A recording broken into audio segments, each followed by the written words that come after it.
Hi friends, welcome to Jeevitha's kitchen. இப்போ நம்ம பார்க்க போகிறது நாள்பட்ட இருமல் சளிக்குரிய ஒரு கஷாயம்.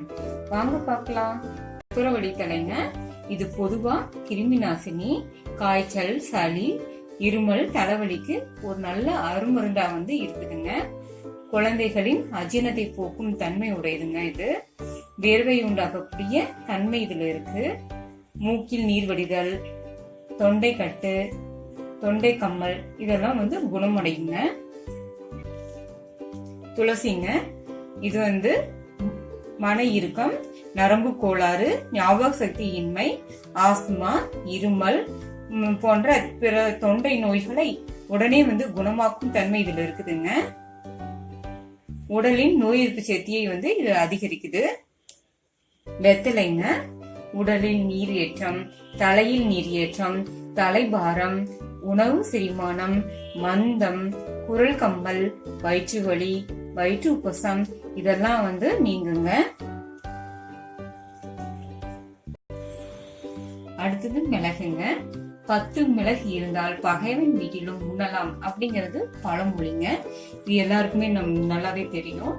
இதுல நிறைய நன்மை இருக்கு. நெஞ்சு சளி, ஜலதோஷம், நுரையீரல் பிரச்சனை, செரிமான பிரச்சனை போக்கும் தன்மை மிளகுக்கு உள்ளதுங்க. நான் ஒரு சொம்பு தண்ணி ஊத்துறேங்க. இது 3 டம்ளர் அளவு.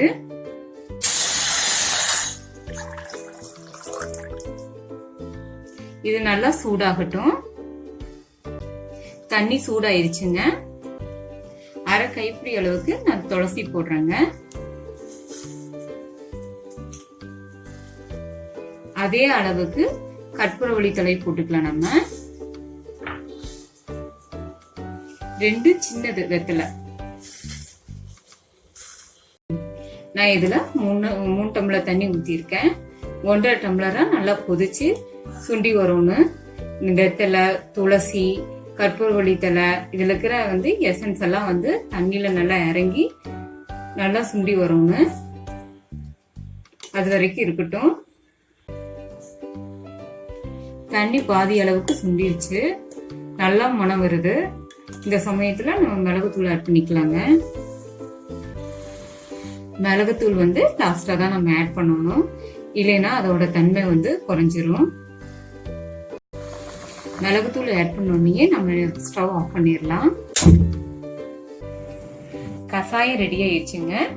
சூடா குடிக்க வேண்டாம், மிதமான சூட்ல குடிங்க. இதை தொடர்ந்து காலையிலும் மாலையிலும் 3 நாள் குடிச்சு பாருங்க. நல்ல பலன் கிடைக்கும். அம்மா எனக்கு சளி பிடிச்சா இதை அடிக்கடி தருவாங்க. இது சளி, இருமல் இதெல்லாம் போக்கும். மறக்காம லைக் பண்ணுங்க, சப்ஸ்கிரைப் பண்ணுங்க, கூட எங்க கமெண்ட்ஸ் ஷேர் பண்ணுங்க. தேங்க்யூ ஃபார் வாட்சிங் திஸ் வீடியோ.